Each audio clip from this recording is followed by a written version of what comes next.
मैं माननीय प्रहलाद पटेल जी से आग्रह करता हूं कि कृपया इस पत्रकार वार्ता का संबोधन प्रारंभ। वरिष्ठ नेता, मैं अपनी तरफ से और अपनी पार्टी भारतीय जनता पार्टी की तरफ से भोपाल के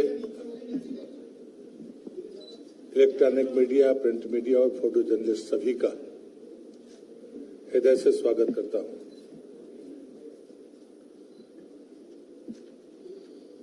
लगभग तीसरे चरण के मतदान के और दूसरे के बीच में आपसे चर्चा का सौभाग्य मिला है। कांग्रेस के नेता और कांग्रेस पार्टी लगातार आरक्षण के बारे में और विशेष करके पिछड़े वर्ग के आरक्षण के बारे में उनकी जो मंशा रही है, वो मंशा अब देश के लोगों के सामने आ गई है। कांग्रेस ने दो रास्ते आजादी के बाद से ही तय किए थे, उसमें तुष्टीकरण और बहुसंख्यक समाज के प्रति उनका दुराव का जो दुर्लक्ष्य था। लेकिन तुष्टीकरण के बारे में तो देश समझ रहा था, लेकिन बहुसंख्यकों के खिलाफ कांग्रेस की जो मंशा है वो पहली बार आज बहस का मुद्दा बनी है और देश के सामने वो बातें आई हैं। और इसलिए मैं सकारात्मक अपने पक्ष से बात शुरू करूंगा। 11/8/2018 हमारे लिए एक बहुत ही ऐतिहासिक तिथि है, जिस दिन मोदी सरकार ने पिछड़ा वर्ग आयोग को संवैधानिक दर्जा दिया था। ये बात मैं जानबूझ कर कह रहा हूं,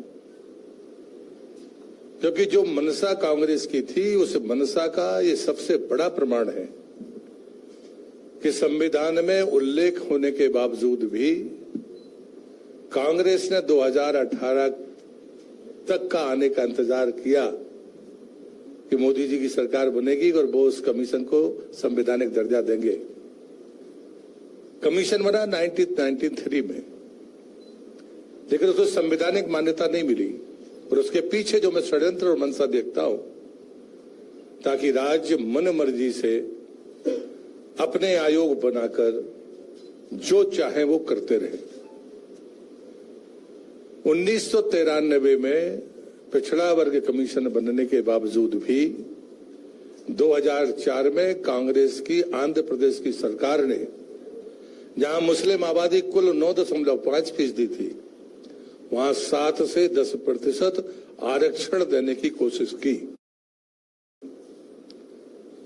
वो अलग बात है कि आंध्र के हाईकोर्ट ने उसको इनकार कर दिया। फिर उन्होंने 2005 में अटेम्प्ट किया, 2006 में किया, 2006 में किया, और उसके बाद 2010, और अभी तक वो सुप्रीम कोर्ट में चल रहा है।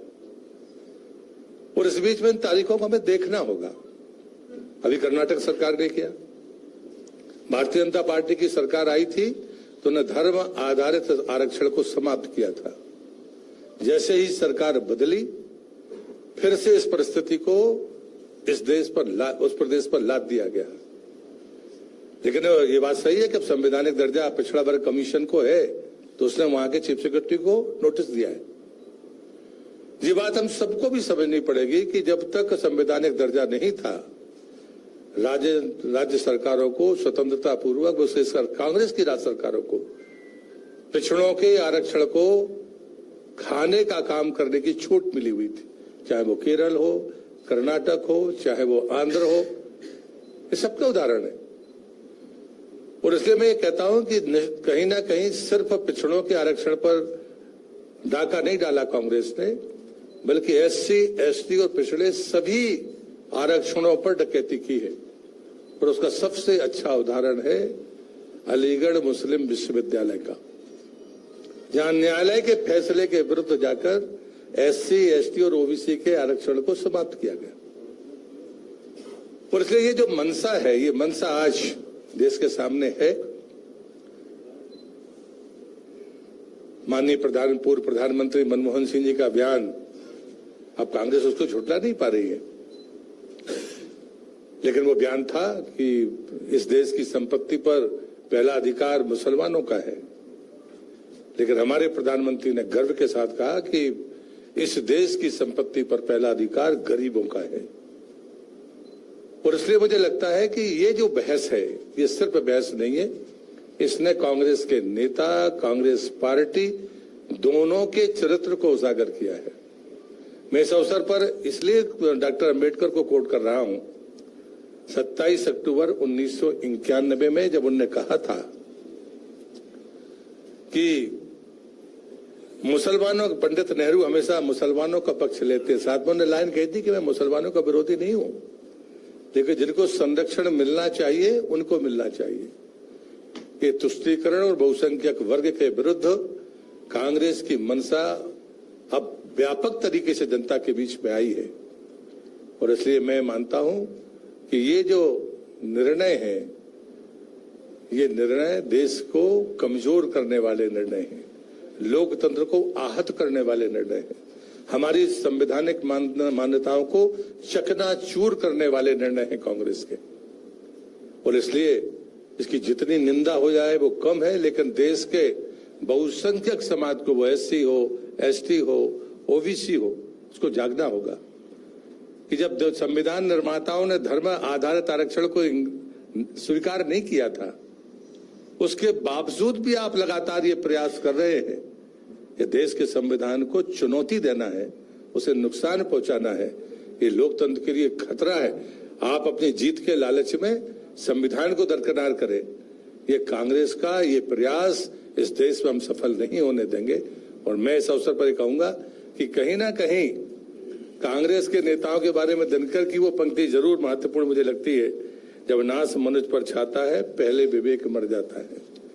व्यक्तियों का तो ठीक है, यहां तो पूरी पार्टी लगातार इस गलतियों को दोहराने का अपराध कर रही है। और इसलिए मुझे लगता है कि देश को ताकत के साथ खड़ा होना होगा, खास करके वो बहुसंख्यक समाज, एससी, एसटी और ओबीसी।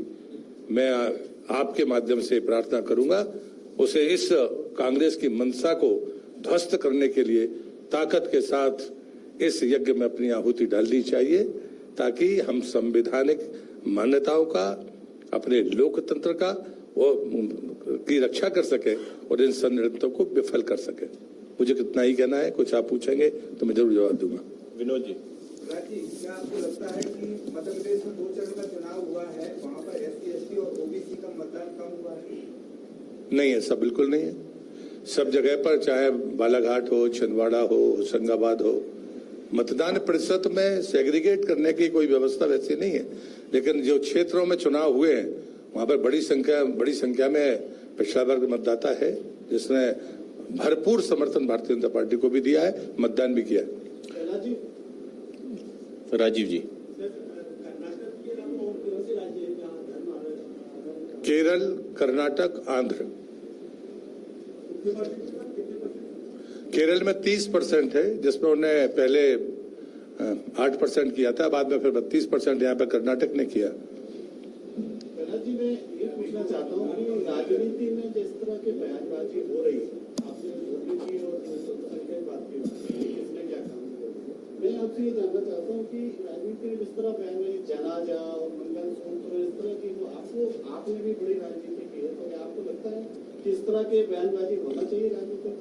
मुझे लगता है कि पहले ये भी कांग्रेस से पूछना चाहिए कि राहुल गांधी प्रधानमंत्री के बारे में जो टिप्पणी करते हैं वो अमर्यादा क्या सही है? ये तो मुद्दों की बात है कि हम क्या उदाहरण देते हैं, लेकिन जिनने कभी मंगलसूत्र नहीं पहना वो मंगलसूत्र की दुहाई देते हैं।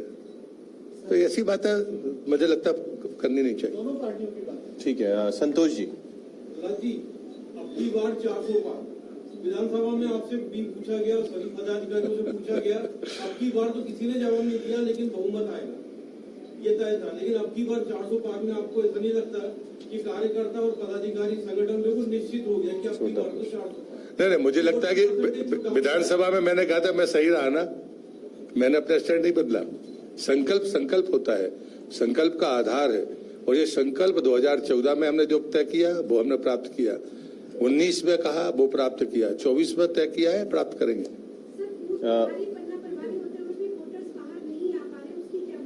मैं इसके लिए कांग्रेस की निष्क्रियता और जो वॉकओवर ने दिया उसको मानता हूँ। राजन जी बोलिए, राजेंद्र रायकवार जी।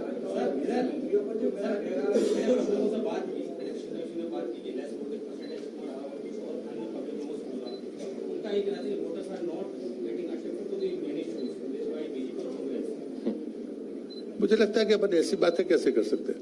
मैं दूसरी बात कहता हूँ, हम मतदान के लिए पक्ष देखते हैं और उसकी प्रतिकूलता देखते हैं। प्रतिकूलता दिखती थी, गर्मी है, विवाह है, लेकिन कांग्रेस अगर घर बैठी रहे वो वोट ही डाल लेने जाए तो इतना प्रतिशत तो थोड़ा 1-2% का अंतर आ ही सकता है। धनोतिया जी।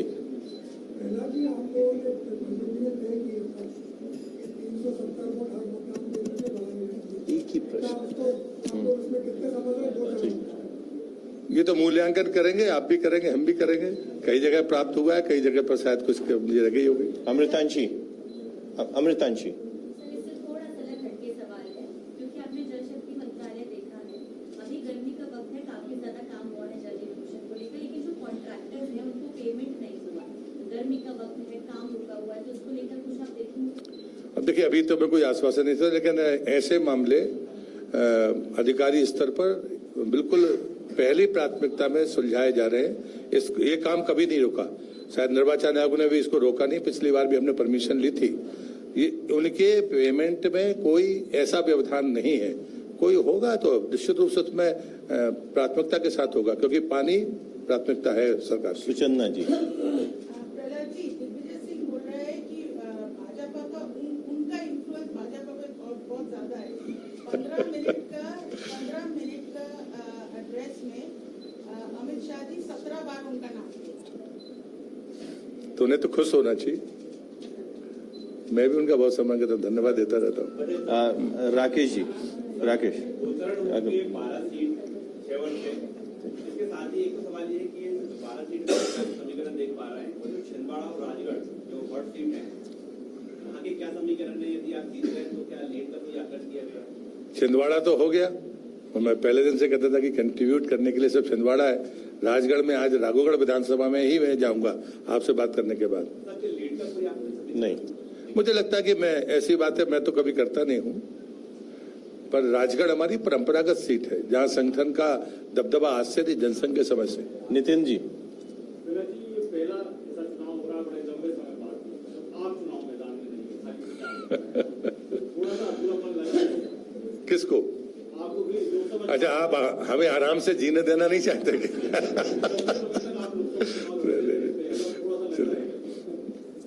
श्याम जी। बैठ के सर, 2 सवाल थे। एक सिर्फ एक एक मैं ले लेता हूँ। जीतू पटवारी जो है उनकी जबान भी फिसली है, उन्होंने कहा है कि रावण है मोदी। मुझे लगता है कि मैं हमेशा ये मानता हूं कि लोकतंत्र में अमर्यादित भाषा उचित नहीं है, न वो लोकतंत्र के लिए न हमारी संवैधानिक व्यवस्था के लिए। समरसता महत्वपूर्ण होती है, उसका पालन करना चाहिए। बार बार अब जब उनके नेता ऐसी भाषा बोलते हैं तो इनसे क्या अपेक्षा करेंगे? दिनेश जी। 24% आरक्षण कमलनाथ सरकार ने दिया था ओबीसी के लिए, फिर एक मध्य प्रदेश शिवराज सरकार आई, उन्होंने पिछड़ापन कल्याण आयोग बनाया, उसने जनसंख्या के हिसाब से अपना एक दस्तावेज तैयार किया, केंद्र सरकार को भेजा। अब कांग्रेस और बीजेपी में क्या अंतर है? वो भी जनगणना की बात कर रहे हैं, आप भी दस्तावेज सौंपना। देखिए, मुझे लगता है कि जो बात मैंने पहले आपसे कही, पहले तो संवैधानिक दर्जा ही नहीं था। मैं एक उदाहरण देता हूं महाराष्ट्र का, संसद में उठाया जो मैंने, वहां पर लोधी आइडेंटिफाई कास्ट नहीं थी, लिस्टेड नहीं थी। लिस्ट हो गया तो ओबीसी में कैसे आए? तो वहां पर रियासतों में उनकी पहचान थी, भले उनकी हालत बहुत खराब थी, पर हम 10 बार SC/ST कमीशन के पास गए, क्योंकि कमीशन को संवैधानिक दर्जा नहीं था। उनने हमको सुना नहीं, ले लिया लेकिन सुना नहीं। जब तक संवैधानिक दर्जा नहीं मिल गया वो डिस्प्यूट बना रहा। ये उदाहरण है। इसलिए संवैधानिक दर्जा प्राप्त जब बना है हमारा कमीशन, उसके बाद ही इन बातों का समाधान हो सकता है। और इससे पहले जिन लोगों ने किया है, तो कांग्रेस के मैंने 3 राज्यों के उदाहरण आपको बताए, आयोग की मान्यता संवैधानिक न होने का दुरुपयोग करने की आदि कांग्रेस रही है, उनने कभी उसका पालन नहीं किया। हमारी सरकार ने अगर भेजा तो ये नियम यही है जो भाजपा की सरकार ने किया। अनुराग जी, सर, ये प्रमोशन में आरक्षण का मामला अटका हुआ है। कई अधिकारी कर्मचारी बिना प्रमोशन के रिटायर हो गए हैं। सरकार ने कमेटी भी बनाई। देखो, आचार संहिता का पालन आप भी करो, हम भी करते हैं और राम राम करें अपन। चलिए।